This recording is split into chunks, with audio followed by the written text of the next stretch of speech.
اللهم صل على محمد وآل محمد. اعوذ باللہ من الشیطان الرجیم. بسم اللہ الرحمن الرحیم. رمضان کے روزے اگر بیماری کی وجہ سے چھوٹ جائیں تو ان کی قضا کا ایک ذرا سا الگ مسئلہ ہے. اگر وہ پیش نظر رہے تو بیماری کی وجہ سے چھوٹے ہوئے روزوں کی قضا کرنے میں ذرا آسانی ہو جائے گی. اصول یہ ہے کہ اگر کوئی شخص ایک ماہ رمضان بیمار رہتا ہے اور فرض کیجئے کہ وہ 4-5 دن بیمار رہتا ہے تو یقیناً اس کو رمضان کے بعد ان روزوں کی قضا کرنی ہے جتنی بیماری کی وجہ سے اس نے چھوڑے.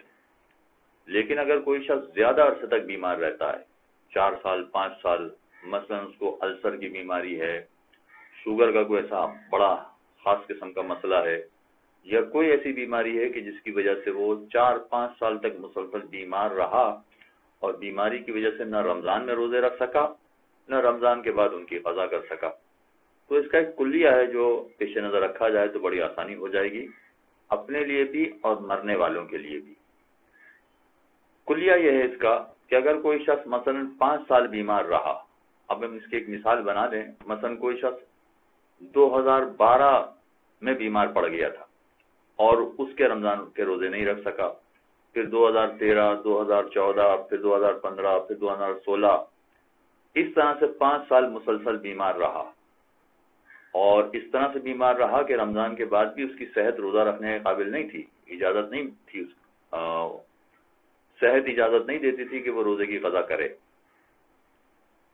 ہاں یہ بات ضرور ہے کہ اگر فرض کریں کہ وہ ایک ایک روزہ بھی قضا کر کے رکھ سکتا ہے تو یقیناً اس کو روزے کی قضا کرنا چاہیے. یعنی فرض کیجئے کہ 2012 میں رمضان کے روزے نہیں رکھ سکا، لیکن رمضان کے بعد جب قضا کرنے کا موقع آیا تو ہفتے میں ایک ایک روزہ کر کے بھی پورے رمضان کی قضا کر سکتا تھا وہ، تو اس کو رمضان کے روزوں کی قضا ہی کرنا پڑے گی، چاہے 2012 ہو 2013 ہو یا 2014 15 16 ہو. جو گفتگو میں اس وقت آپ کے سامنے بیان کر رہا ہوں وہ یہ ہے کہ ایسا بیمار ہے کہ ایک ایک کر کے بھی رمضان کے قضا روزے نہیں رکھ سکتا یہ، اور مسلسل 5 سال بیمار رہا یہ. تو اس کا کلیہ یہ ہے کہ 2012 2013 2014 2015 یہ 4 سال ہو گئے. ان 4 سال کے روزوں کی قضا اب اسے نہیں کرنی ہے، فقط ان روزوں کا اسے فدیہ دینا ہے.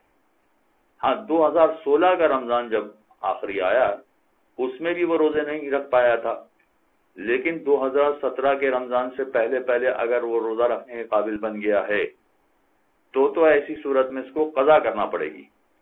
2016 کے روزوں کی قضا فقط کرنی ہے اس کو. 2012 13 14 15 چونکہ مسلسل کئی سال بیمار رہا ان روزوں کی اس کو قضا نہیں کرنی، بلکہ ہر روزے کے بدلے میں ایک فدیہ دینا ہے.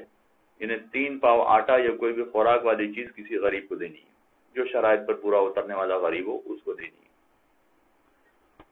اب اگر فرض کیجئے کہ 4 سال یہ بیمار رہا اور بالکل روزہ رکھنے کے قابل نہیں تھا تو اس کی ذمہ داری قضا ہے ہی نہیں. اگر بعد میں یہ ٹھیک ہو جائے اور اتنا ٹھیک ہو جائے کہ ٹارزن بن جائے، اتنی اچھی اس کی صحت ہو جائے، تب بھی اگر اس کی خواہش ہو کہ جو 4 سال کے روزے پہلے چھوٹے تھے ان روزوں کی میں قضا کر لوں تو قضا کرنا غلط ہوگا، اس لیے کہ قضا اب اس کی ذمہ داری نہیں ہے، اس کی ذمہ داری فدیہ دینا ہے. چنانچہ 2012 13 14 15 میں جو روزے قضا ہوئے تھے اس کی فقط اور فقط اس کو فدیہ دے کر اپنی ذمہ داری پوری کرنی ہے. ہاں 2016 میں اب یہ دیکھنا پڑے گا کہ کیا 2017 تک یہ بیمار رہا یا نہیں رہا. اگر 2017 کے رمضان سے پہلے اگر یہ ٹھیک ہو گیا ہے تو پھر اب ان روزوں کی ادائیگی اس کو کرنا پڑے گی یا نہیں، ان روزوں کی قضا کرنا پڑے گی. ان روزوں کا فدیہ دینے سے کام نہیں چلے گا. چنانچہ جو آخری سال انسان بیمار رہتا ہے مگر رمضان کے بعد وہ قضا کرنے کے قابل بن جاتا ہے تو پھر اس کو قضا ہی کرنی ہوتی ہے، پھر اس کا فدیہ نہیں دینا ہوتا.